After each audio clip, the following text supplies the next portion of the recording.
Good morning. My name is Jennifer Bernstein, and I'm the president and CEO here at the New York Botanical Garden.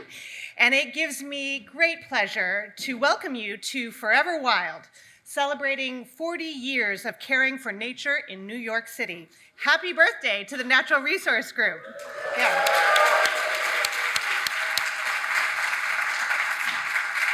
We are so honored at NYBG to serve as the site for this special convening of dedicated partners and friends who work across many organizations and agencies to protect and promote nature in our great city. Here at the Garden, we are proud of our long time and growing partnership with the community and very excited about two recent initiatives in particular. The new Urban Conservation Program that is now led by Dr. Eric Sanderson, and the Bronx River Watershed Health and Resilience Initiative, headed by Todd Forrest, our Vice President for Horticulture. Special thanks to our many partners in New York City Parks and the Natural Areas Conservancy, who worked with Todd and the NYBG team to arrange this celebration of nature in New York City. Thanks also to the many practitioners in the audience who steward the more than 12,000 acres of natural areas on parkland across our great city. We're also grateful to our sponsors and supporters whose generosity made this event possible, including the Leon Levy Foundation. I'm looking forward to the many excellent programs that are planned for the day, and like all of you in the audience, I'm particularly excited to hear our distinguished keynote speaker, Elizabeth Colbert. Thank you all so much for being here today, and now it is my honor to welcome our next speaker, New York City Parks Commissioner Susan Donoghue.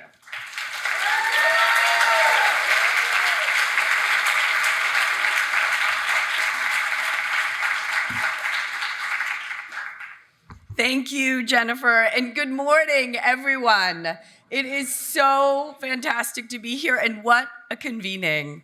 So fitting for celebrating 40 years of Forever Wild.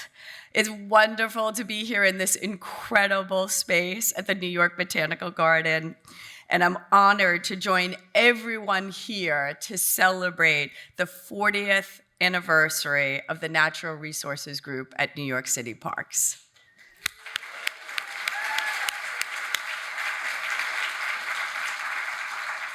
Just walking in and walking through the lobby, I could see what an exciting and energetic forum this is going to be. I saw parkies, old and new, alumni of this organization and of our agency, that it was so wonderful to see, and this convening brings together. Our agency ensures the continued maintenance and preservation, as Jennifer said, of over 12,000 acres of parkland, and we couldn't do it without the support and effort of everyone in this room.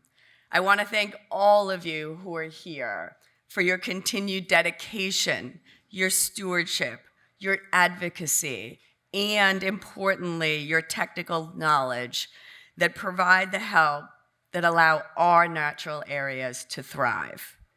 Over 1/3 of New York City's parkland is made up of natural areas, and we're gaining a clearer picture of the importance of these green spaces in keeping our city safe and healthy every single day. They provide a place for hiking, for bird watching, and for environmental education. They also offer respite, importantly, from the demands of urban living, which has proven benefits for mental as well as physical well-being.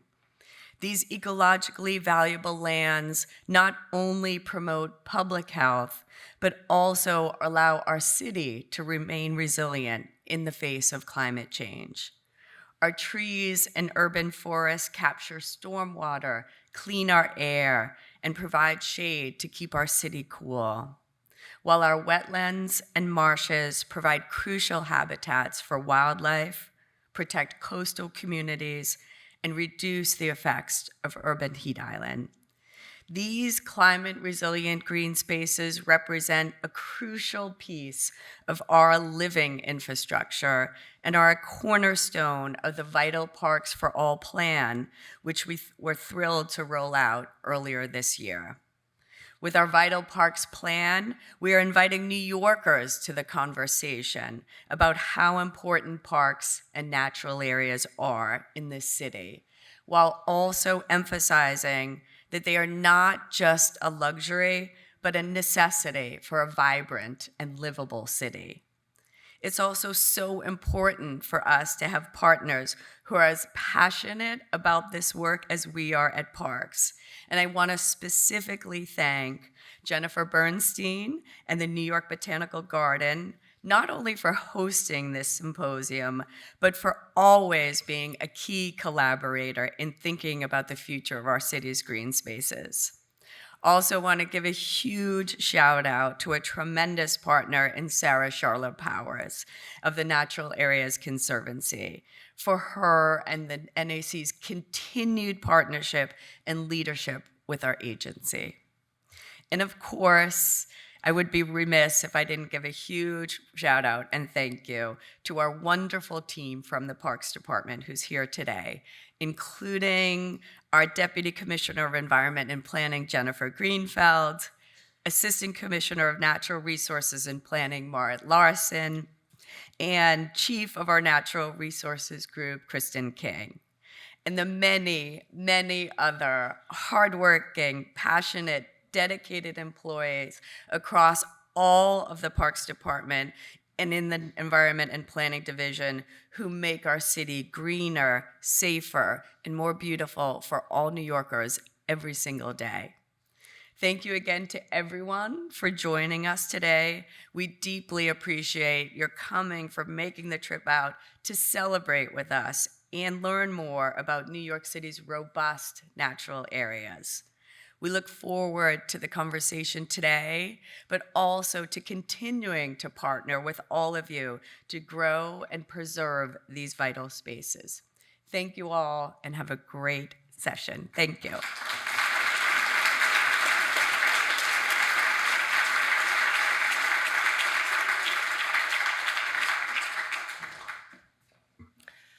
Good morning. Thanks so much.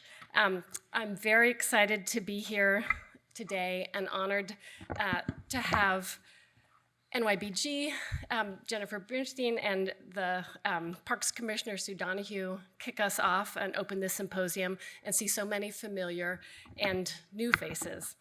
I joined the Natural Resources Group in 2000, and as almost the longest standing NRGer, I'm going to share a history of NRG that shows some select events and milestones that demonstrate our enduring commitment to urban conservation. This is a story of people both inside the institution parks and outside who seize opportunities and embrace new perspectives. I'm not going to have time to mention names, but it's you here and your predecessors who've championed the protection and care of our natural areas. The Natural Resources Group was formed 4 decades ago by Parks Commissioner Henry Stern, who responded to the then well-established environmental movement calling for the conservation of open space. NRG was an interdisciplinary team, including biologists, ecologists, and recent urban park ranger graduates. They were tasked with cataloging and assessing the forests, wetlands, and other open spaces of New York and developing a citywide approach to managing these roughly 8,000 acres. There were only 2 preserves at the time, one on Staten Island and one in Pelham Bay Park here in the Bronx, conducting vegetation surveys known as entitation. In these rich preserves and other parks, they discovered intact, diverse habitats with hundreds of native species, reflecting the rich diversity resulting from New York City's location at the boundary between the New England and Mid-Atlantic regions. NRG also assessed thousands of areas of so-called undeveloped land with varied land use history and size, many of which were dominated by Phragmites and littered with abandoned and torched cars. Management was often about removing these most obvious signs of neglects and putting up fences. From its inception, NRG recognized To be successful, they needed to collaborate with different scales, across different scales and disciplines. One example was this symposium they hosted in 1987 with other cities, where they addressed many of the same topics we do today, including monitoring to inform management, education and enforcement, and public-private partnerships.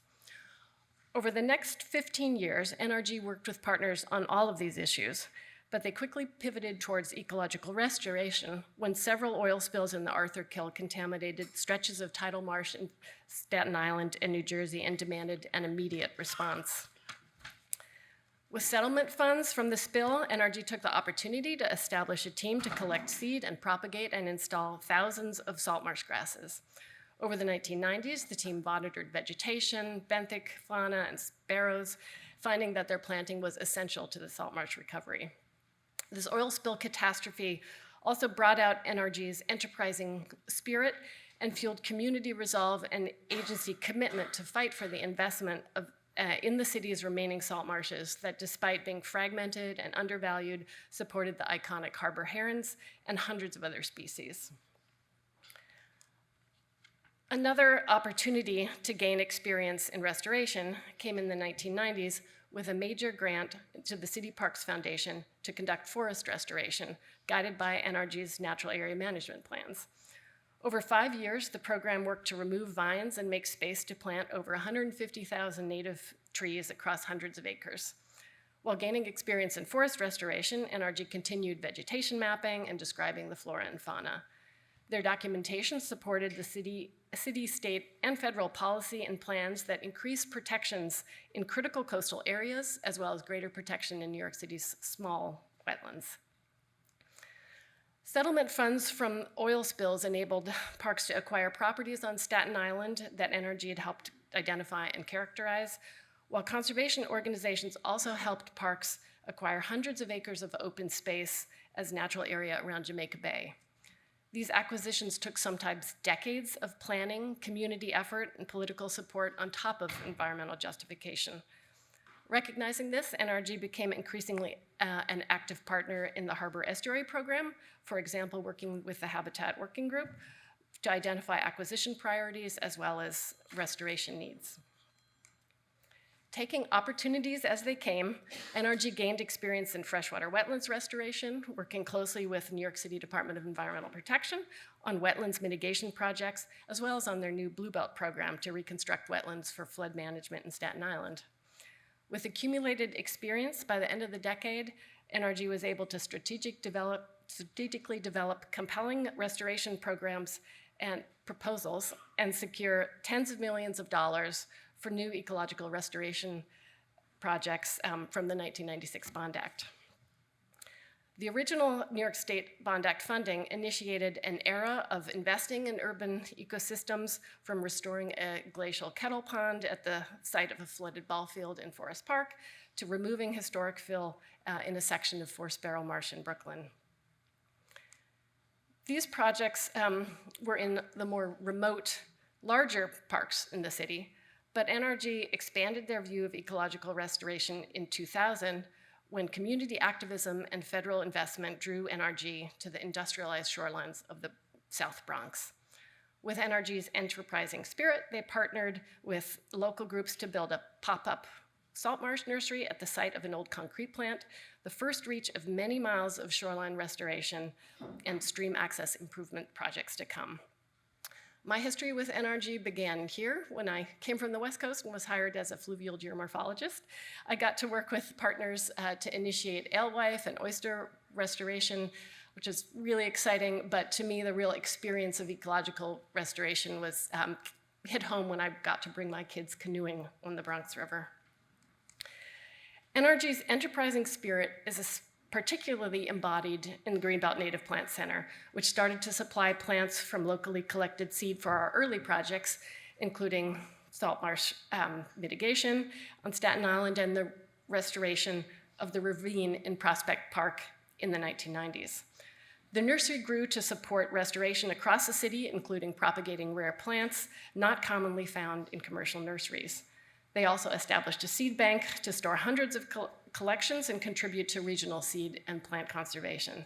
And to this day, the Native Plant Center is a critical supplier of native plants and a source of technical expertise for ecological restoration inside and outside parks. While ramping up its on-the-ground restoration actions, in 2001, Parks established the Forever Wild program. The name was inspired by the century-old legislation to protect state-owned lands in the Adirondacks region. The goal of New York City's Forever Wild was to protect the largest, least disturbed, most ecologically valuable parkland from development and ensure preservation at a significant scale across the city.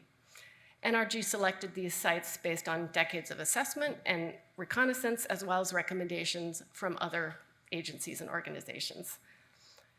Parks mobilized to identify the location and explain the purpose of Forever Wild, including installing signs and creating posters for a mass transit media campaign, which is the brainchild of some of the people in this room. As policy, not city law, NRG worked with Parks to develop management guidelines to ensure our own practices would provide protection while recognizing the need to ensure that Parks serves multiple users. During this first decade of Forever Wild, there were some major initiatives across the city that supported Parks conservation efforts. For example, advocates pushed for a local law that required we identify city properties that could be transferred to Parks for more protection. NRG and Parks Planning Office subsequently reviewed thousands of city properties and recommended those that could be transferred to Parks. Plan NYC was announced in 2007, which adopted these recommendations and launched the Million Trees campaign. This funded NRG to expand its forest restoration work for the first time to include large-scale site preparation and planting. Ultimately, NRG was responsible for planting half the million trees and vastly expanded our community engagement and stewardship. During this time, we embarked on an official partnership with the U.S. Forest Service, establishing the Urban Field Station to conduct and support research about social ecological systems and natural resource management. A decade after the Forever Wild program launched, NRG and Parks leadership again showed their strategic and enterprising mindset in conceiving of a Parks Conservancy that would specifically focus on protecting all natural areas across New York City. In 2012, this became the Natural Areas Conservancy, or NAC. With NAC, we launched a new comprehensive citywide initiative to understand the extent and type of vegetation communities in our natural areas, focusing on evaluating the condition and threats, particularly in our forested Forever Wilds. We assessed over 7,000 acres of forest using remote sensing and field data, including establishing permanent plots to allow measurement of long-term change. NRG led a parallel effort with EPA funding and partners to assess over 1,000 acres of wetlands, including 25 salt marsh complexes, and later, dozens of miles of stream across the parkland. Based on these ecological assessments, we characterized the condition of forests and wetlands and defined restoration targets and management actions. These forest and wetlands frameworks we developed explained what we do, how we do it, and how much funding we need to get it done. Ongoing restoration projects in the 2010s showed what restoration actions can accomplish. The 20 projects completed in parks over 10 years, 20 wetlands projects, included a salt marsh and grassland restoration at Marine Park with a new partnership with the Army Corps of Engineers, as well as the transformation of a brownfield at Sunset Cove in Broad Channel. When Hurricane Sandy hit, most of the damage occurred in areas that were historically wetland, and none of our wetland projects were damaged, demonstrating the importance of what we do for climate adaptation. But as the broader public started to learn about the importance of wetlands for resilience, we started to more carefully examine how resilient our forests and wetlands themselves are in the face of climate change stressors and what the best management tools might be to protect them. This year, we launched the ecological reassessment for both forests and wetlands with NAC to evaluate the changes over the last 10 years and the impacts of our management. We're also working with conservation partners, researchers, and regulators to evaluate approaches still relatively new to us, such as placing sediment on our low marshes where they can't accrete fast enough to keep up with sea level rise, and we're losing valuable habitat. Forever Wild has now expanded to over 12,000 acres, thanks to the support of our commissioner, Sue Donoghue, who recognizes the critical role that natural areas have, even with ever-increasing demands on space. This includes over 3,200 acres of open space that Parks has acquired over the last 40 years for nature and the New Yorkers who need it. Since I started at NRG, there are probably tens of thousands of more people each year who go birding, hiking, canoeing, do research, and practice stewardship in our Forever Wild areas. And Forever Wild still provides habitat for thousands of species of native plants, mammals, dragonflies, reptiles, amphibians, raptors, and migrating birds along the North Atlantic Flyway. But our restoration efforts haven't reversed the threats to these species or their habitats. Looking ahead, we'll have to be persistent in our commitment to natural areas to leave a legacy for future New Yorkers, even as we face tough decisions around land use, for example, along the shoreline. And we'll keep having to expand our perspectives and be questioning and creative as we live with new and endemic biotic stressors, ultimately related to our human impact on the environment. NRG's new generation has inspired and expanded my perspective. We are including more diverse voices, such as those of Indigenous peoples, in studying and stewarding our natural areas, and we're increasingly recognizing the critical need to provide more equitable access to New Yorkers, whether through training or trails.